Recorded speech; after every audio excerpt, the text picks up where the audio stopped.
guys, and welcome back to my channel. Well, as I mentioned in the title of the video, I'm currently a student specializing in physics. Yeah, physics. And I also love math and English, but I show no interest in literature. So how can I get a 9 or even a 9.5 in the subjects without putting so much effort? And I can sit here in front of the camera to show you the tips and tricks. It must be a light, right? Because I'm super lazy when it comes to literature. Well, to clarify, at the end of the day, I'm by no means an expert in literature, but I have explored some wonderful tips for science geeks like me during my learning process to, pass the literature exams with flying colors. Even I really hate learning by heart lengthy passages and I have no innate writing ability and creativity. And to prove that these following tips can actually work, here's my results. You can make comparisons right there. So if you also detect ready essays and prefer natural science subjects, but also want to have a high score in literature, this video is for you. And if you feel that this video seems to be quite okay, please give me a big thumbs up and subscribe to my channel. Turn on the notification to receive my latest contents. So without any further ado, let's go straight into the tip number 1.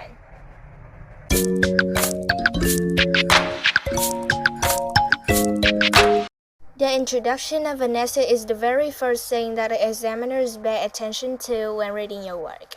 So having an impressive and unique introduction paragraph can help you significantly to make your essay surpass all the ordinary essays which doesn't have creative details. Thence you can easily have a good impression from the examiner. So as a student who prefers to work with a calculator like me, how can I manage to write such lengthy things like this? I even don't have my own writing style, right? Therefore, let's find out my writing formula now so that you can create a great or even super great introduction for your own work. Let's get straight into it. As you have already know, I absolutely love the literature, so I, of course, cannot create any high-quality paragraphs. Well, that's why I have to take these unique writing styles from literary experts, including my teachers and even students specializing in literature.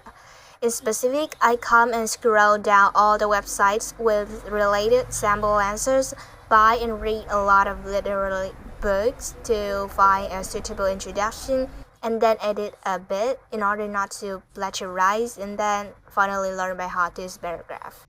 And here are several formulas that I have accumulated throughout tons of times copying the several essays. You also can take them as references.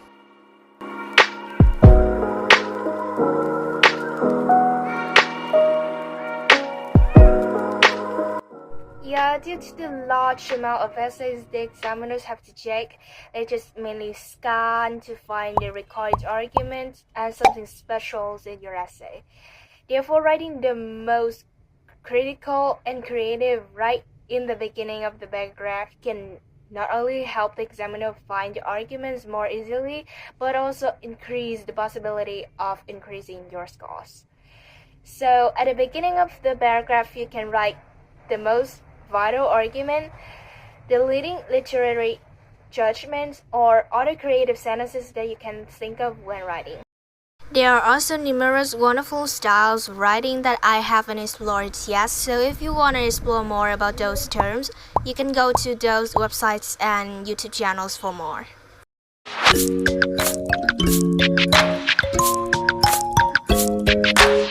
The 7-point or 5-point essay seems to be pretty arduous to achieve the maximum score. Therefore, to minimize the risk of losing points, besides having concise but impressive essay, you also have to be highly competent in comprehensive reading part. I remember one time when I sat in the final exam, even though I got 4.5 out of 5 points for my essays, I lost 1 point in the reading part. Then, instead of 9.5 in literature, I had to accept the lower, which is 8.5. That's why maximizing your reading score is of paramount importance for achieving 9+ in the subjects. So, to be adept at comprehensive reading, you can follow this reading series of this YouTuber. It's really worth watching, and I will leave the link in the description.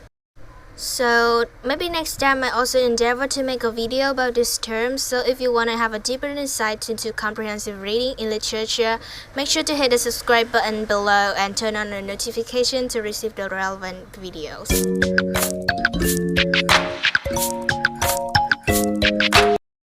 Tip number 4. Time management is playing a pivotal role in exam, especially in literature. So in order to finish your work before the time limit, you have to divide your time fun reasonably based on the scores of the given questions.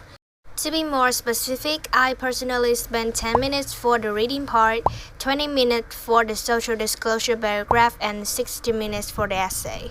Or in the entrance exam with 120 minutes for my work, I also spend 10 minutes for reading, 25 minutes for the social disclosure paragraph, and the remaining time for my essay.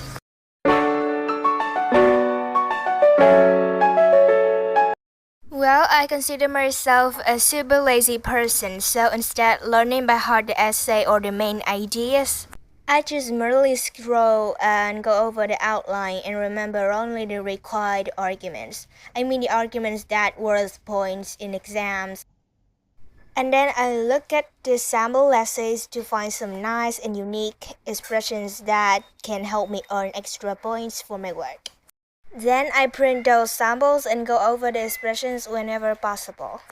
It can save me a significant amount of time, so I can utilize this huge time fund for something more helpful and fun, such as IELTS, math, physics, or crocheting for generating income.